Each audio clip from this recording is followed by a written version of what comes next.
여러분 안녕하십니까? 뉴스라이브 문을 엽니다. 올해부터 서울에서 골목길 단위로 주거 환경이 개선됩니다. 일단 후암동과 성북동이 대상이라고 하는데요. 이처럼 오래된 동네를 새롭게 탈바꿈시키는 일들이 곳곳에서 활발하게 벌어지고 있죠. 성수동에서는 밀집된 붉은 벽돌 건물들을 명소화시킨다는 계획인데 정작 주민들은 시큰둥한 반응이라고 합니다. 오늘 뉴스라이브에서 이 부분 짚어보도록 하겠습니다. 2월 8일 뉴스라이브 지금부터 시작합니다. 오늘의 헤드라인입니다. 지방선거 선거비용 제한액이 확정됐습니다. 서울시장은 약 35억 원, 구청장은 평균 1억 9천만 원 선입니다. 송파구가 잠실 미성크로바 아파트와 진주 아파트 재건축 관리 처분 타당성 검증을 재검토하기로 했습니다. 서울시가 성수동에 밀집된 붉은 벽돌 건물을 명소화시키는 사업을 추진하고 있지만 주민들은 냉소적인 반응입니다. 강동구가 청년 취업난 해소를 위해 청년 문화생 제도를 도입했습니다. 스타트업 기업 연계와 임금 지원 등이 이루어집니다.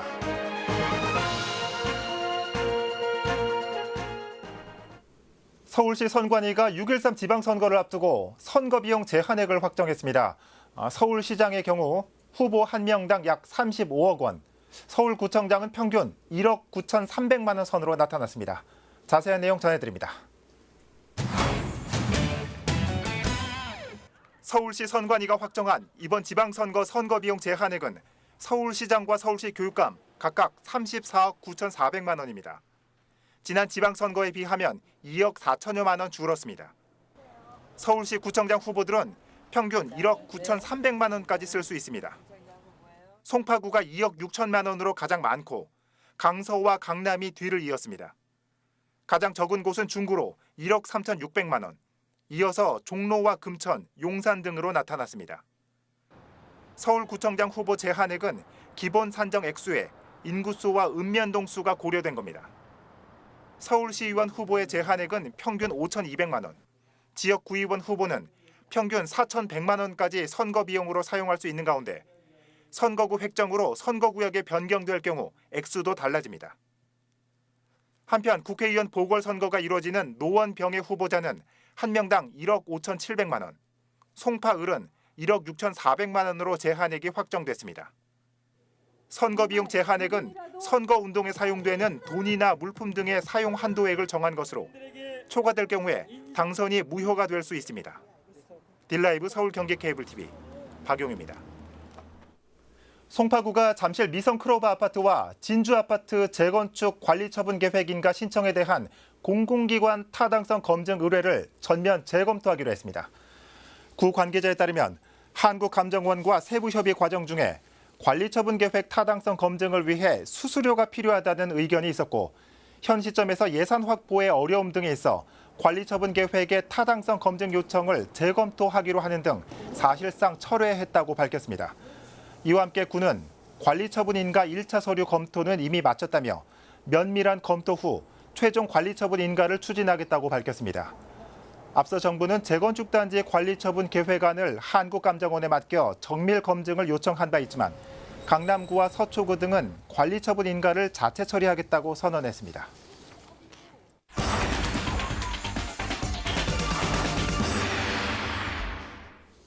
한지나 도자기 등의 우리 전통 문화 공예는 세계적으로도 그 우수성을 인정받고 있습니다. 서울에서 가장 글로벌한 장소 중 하나인 용산구에 다양한 공예품을 만나볼 수 있는 공예관이 조성됐습니다. 어떤 곳인지 현장에 나가 있는 취재기자 연결해 살펴보겠습니다. 김동훈 기자. 김동훈 기자. 공예관에 나와 있습니다. 예. 자, 김 기자, 이 공예관이라고. 네, 저는 지금 용산 공예관에 나와 있습니다. 예.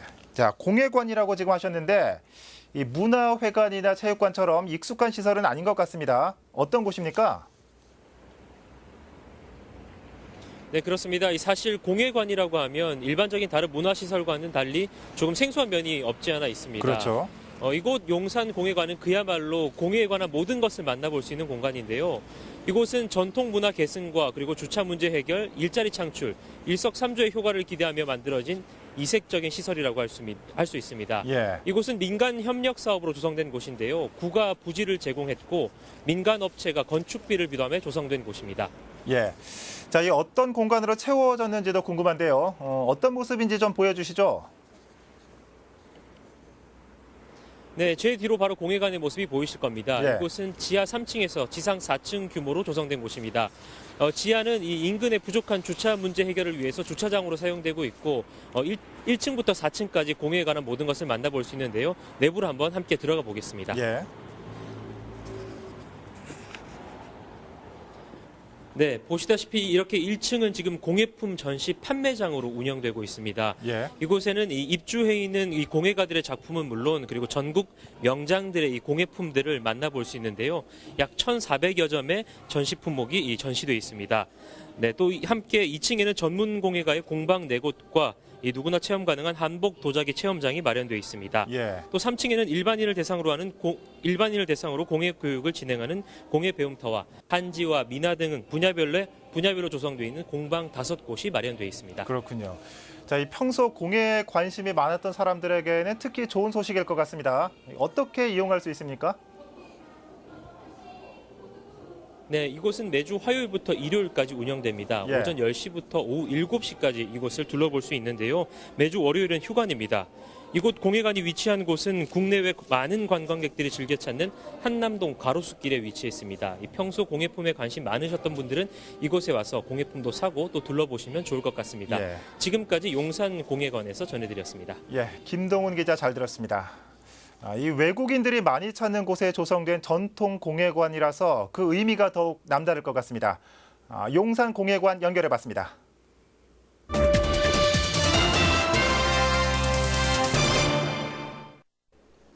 어제 이 시간에 노원 햇빛과 바람 발전소 2호기가 운영에 들어갔다는 소식 전해드렸습니다. 환경에 대한 관심과 함께 무엇보다 에너지 문제 해결에 협동조합 개념이 접목됐다는 게 주목할 만합니다.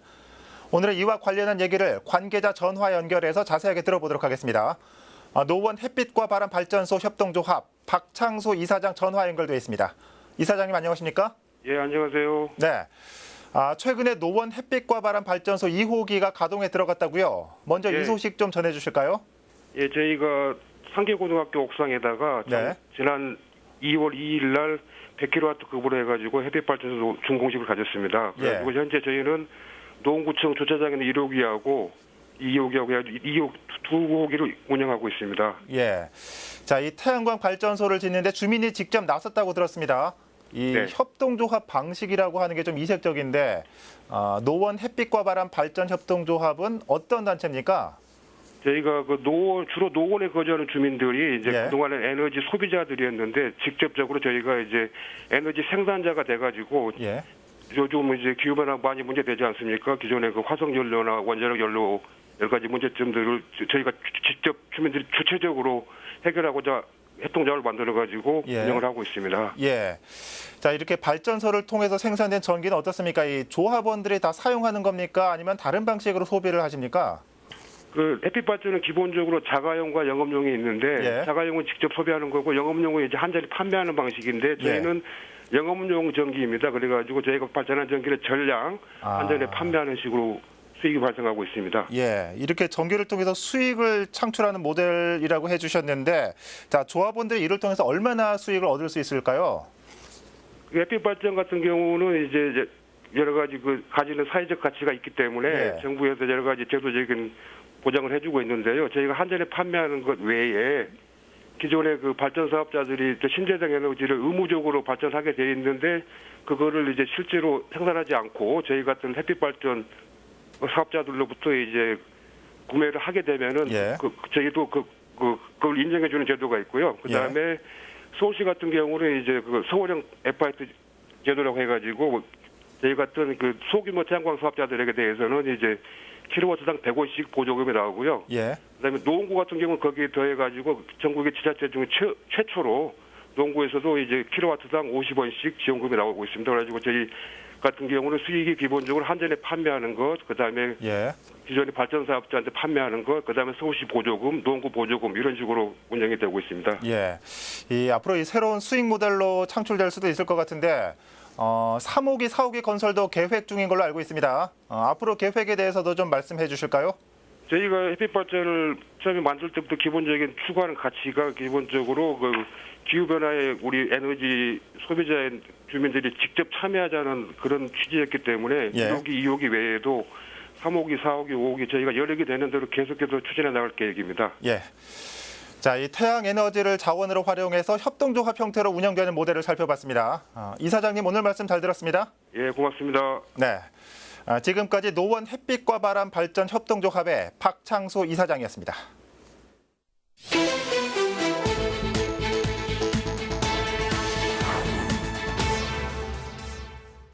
어젯밤 8시쯤 강동구 강일동 외곽순환도로 강일 IC에서 화물 차량 간의 추돌 사고가 발생했습니다.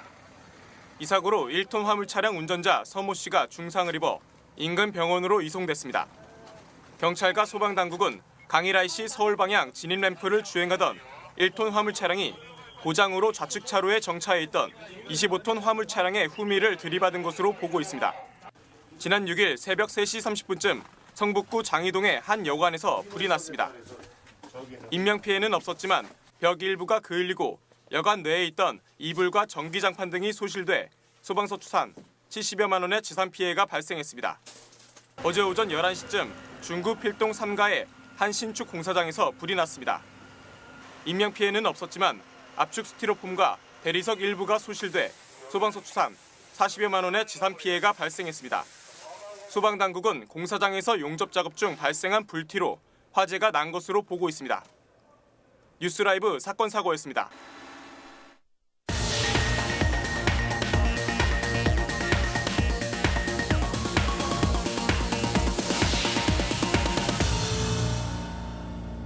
서울시가 최근 성수동 676번지 일대를 붉은 벽돌 마을로 조성한다고 밝혔습니다. 특색 있는 붉은 벽돌 건물을 보존하고 지원해 북촌 한옥마을 같은 명소로 만들겠다는 취지인데요. 하지만 주민들은 사업 효과나 취지에 대해서 갸우뚱한 반응입니다. 보도에 조성엽 기자입니다.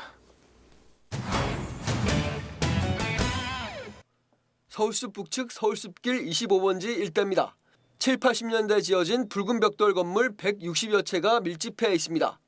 서울시는 최근 이곳을 북촌 한옥마을처럼 명소화한다는 취지로 붉은 벽돌 마을 사업을 시작한다고 밝혔습니다. 사업 대상지는 성수동 676번지 일대 7만 1,000제곱미터로 현재 이곳은 전체 건물의 68%가 붉은 벽돌로 지어져 있습니다.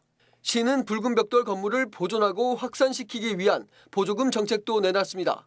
붉은 벽돌 건물로 신축하거나 증축할 경우 최고 2천만 원, 대수선이나 리모델링을 할 경우 최고 1,000만 원까지 지원합니다.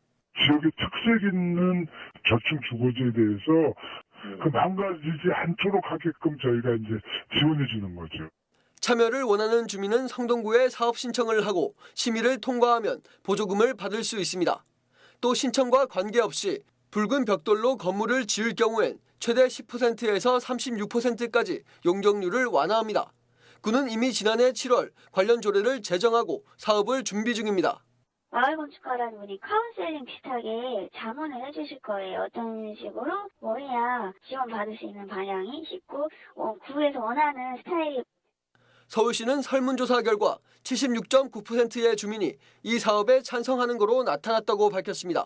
하지만 직접 만나본 주민들의 반응은 달랐습니다. 이들은 지원금을 받을 수 있는 절차가 까다롭고 금액도 적어 실제 사업 효과가 미미할 것이라 예상했습니다. 혹여 사업 효과가 커서 한옥마을처럼 명소화될 경우 발생할 수 있는 불편함도 우려했습니다. 이 모은 정책이 우리 주민들도 우리 국민들도 모르면서 자기네들끼리 주물주물 해가지고 막 하는 게 많잖아요.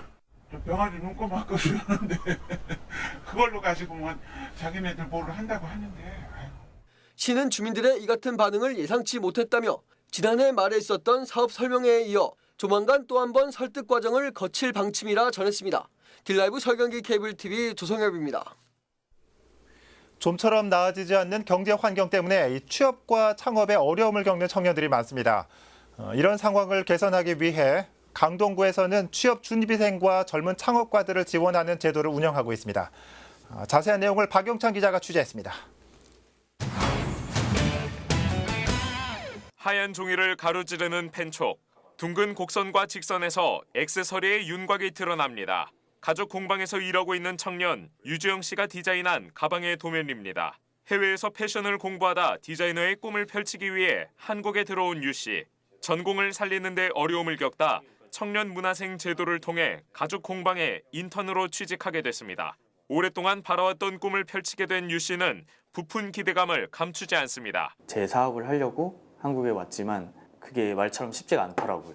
청년 문화생이라는 프로그램을 알게 됐어요. 제 꿈을 펼칠 수가 있겠구나라고 생각이 들어서 유 씨가 도움을 받은 청년 문화생 제도는 젊은이들의 취업을 지원하는 프로그램으로 강동구에 위치한 70여 개의 청년 스타트업 기업과 연계해 청년들이 관련 직종에서 현장 실습 기회를 쌓을 수 있도록 돕고 있습니다. 강동구청이 스타트업에서 근무하는 청년 문화생들의 임금을 지원해 스타트업 기업들의 자금과 인력난을 완화하는 효과도 거두고 있습니다. 스타트업 기업에 있어서 인력이 가장 큰 걱정거리더라고요. 처음 시작하는 과정에 있어서 자금적으로나 여유가 많이 없었는데 그런 부분 일단 너무 도움이 많이 됐고. 강동구에는 청년 기업들이 많다 보니까 그 기업을 활용해서 청년들에게는 직무 체험 기회를 제공하고 또 1인 기업인 이 청년 기업들에게는 인건비 부담을 해소할 수 있는. 현재 강동구에서 청년 문화생으로 일하고 있는 젊은이들은 총 7명. 꿈을 향해 전진하는 청년들과 구청이 합심해 꽁꽁한 실업 한파를 녹이는데 힘을 보태고 있습니다. 딜라이브 서울 경기 케이블 TV 박영찬입니다. 5명 중 1명이 노인인 종로구 충신동.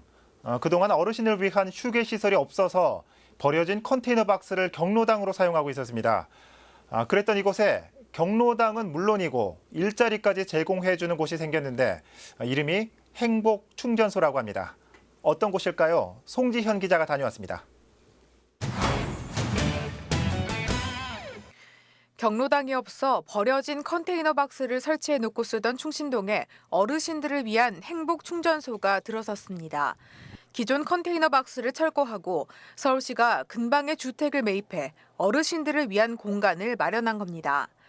충신 행복충전소는 지하 1층, 지상 2층 규모로 어르신 휴게 공간뿐 아니라 공동 작업을 할 수 있는 공간도 함께 만들어졌습니다. 지하 공간은 종로 지역 자활센터와 연계해 지역의 기초수급자 어르신들에게 봉제 등의 일자리를 제공하고 있습니다. 자활에서 일을 하니까 이제 일한 대가를 주잖아요. 그래서 그런 거 갖고 먹고 살고 용돈도 좀 쓰고. 어쨌든 지금까지 살아오시면서 어떤 경제 활동을 했었는지 또 이전에 어떤 직업을 가졌었는지 이런 것들 저희가 충분한 상담을 통해서 이분들이 하실 수 있는 일에 대한 일자리 창출을 만들어내는 것이. 2층에 마련된 공동 작업장에는 경로당을 방문하는 어르신 누구나 상시로 방문해 소일거리를 하고 그에 대한 보상도 받을 수 있어 벌써부터 반응이 좋습니다. 앉아서 놀면 다 뭐 나무마다는 말이 있어요? 뭐 없지. 그러니까 이런 소일거리라도 하나라도 참 치매 방지도 되고 또 건강도 키고 서로 농담돼가면서. 어르신들에게 쉴 공간은 물론 일자리까지 제공하고 있는 충신 행복충전소. 지역의 핵심 자활 공간이자 어르신들의 포근한 휴식 공간으로 기능할 수 있을지 주목됩니다. 딜라이브 서울 경기 케이블 TV 송지현입니다. 봉제 특구 지정을 계기로 중랑구 봉제업계가 도약을 준비하고 있습니다. 최근 서울시의 스마트 앵커 시설 조성 사업에도 선정되면서 지역에서는 봉제업 부흥의 기대감이 커지고 있습니다. 하지만 여전히 현실적인 어려움도 많은 실정입니다. 김동훈 기자가 중랑구 봉제업계의 현실을 살펴봤습니다. 지난 2016년 중랑구 면목동 일대는 봉제 패션 특정개발진흥지구로 지정됐습니다. 지난해엔 서울시로부터 특구 진흥 계획이 승인됐고 현재 지구 단위 계획을 수립하는 단계에 있습니다. 침체된 봉제업계에 서서히 변화의 바람이 불기 시작한 것. 최근엔 서울시의 스마트 앵커 시설 조성 사업에 선정됐는데 이는 가장 시급했던 패션 봉제 지원센터 조성에 교두보가 마련된 격입니다. 지금 스마트 앵커 시설로 건설되는 이제 지원센터는요, 앞으로 이제 그 관내의 패션 봉제 업체들에게 지원할 수 있는 여러 가지 사업을 시행할 예정인데요. 예를 들면 이제 공동 수주, 이제 공동 생산 같은 그 사업들을 이제 기반으로 해서 아파트형 공장이나 공동 작업장 등을 꾸준히 요구해왔던 만큼 봉제업 종사자들의 기대감도 큽니다. 우리가 가장 그 수건 사업이었던 봉제 특구 지구 지정을 했고 또 거기에 비해서 뭐 센터 지원 시설도 지어준다고 하니까 굉장히 앞으로 희망적으로 보고 있죠. 어떻게 됐든 간에 우리한테 도움이 주는 일이 생기고 있기 때문에. 이렇듯 봉제업 부활의 단추가 하나씩 채워지고 있지만 여전히 현장에선 어려움을 호소하는 목소리도 많습니다. 최저임금 인상과 근로시간 단축 등의 정책이 대표적인데 대부분 영세한 업체이기 때문에 이는 현실과 맞지 않다는 것입니다. 현재 봉기업계는 현재까지 나름대로 잘 버텨왔습니다. 그러면 시장은 시장 원리에 맞춰서 우리끼리 살아갈 수 있는 방법을 그대로 놔둬야지 정부에서 강제로 이건 할 건 아니라고 생각을 해요. 또 수입 의류의 원산지를 국산으로 바꾸는 이른바 라벨가리 행태도 봉제업 부흥의 큰 걸림돌이라 지적합니다. 단속 또한 제대로 이루어지지 않고 있기 때문에 피해가 더 크다는 것입니다. 한국 거 아닌 걸 한국 거라고 자꾸 팔면은 한국에 있는 생산 기반들이 다 무너집니다. 현재도 힘들어 죽겠는데 그나마도 더 어렵게 만드는 아주 중대한 범죄 행위인데 봉제 산업 부흥을 지역 경제 활성화의 최우선 과제로도 꼽고 있는 중랑구. 외형적 변화와 함께 제도적, 정책적 뒷받침도 수반돼야 할 것으로 보입니다. 딜라이브 서울 경기 케이블 TV 김동훈입니다. 마포구가 설을 맞아 물가 안정과 교통 대책 등 8개 분야에서 종합 대책을 발표했습니다. 마포구는 오늘 12일과 13일 물가 안정 대책으로 구청 광장에서 직거래 장터를 운영합니다. 또 대형마트와 전통시장을 대상으로 물가 조사와 가격 표시제 여부도 함께 점검합니다. 14일부터 18일까지 설 연휴 기간에는 한파와 폭설에 대비한 비상근무조가 배치되고 마을버스와 시내버스 연장 운행 등에 관한 교통대책 상황실도 운영할 계획입니다.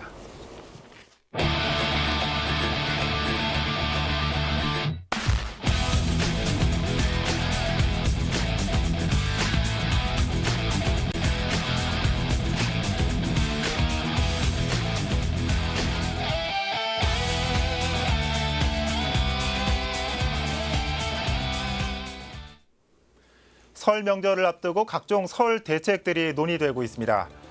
특히 이번 설에는 화재와 한파로 인한 사고를 줄이는 게 최대 관건이라고 합니다.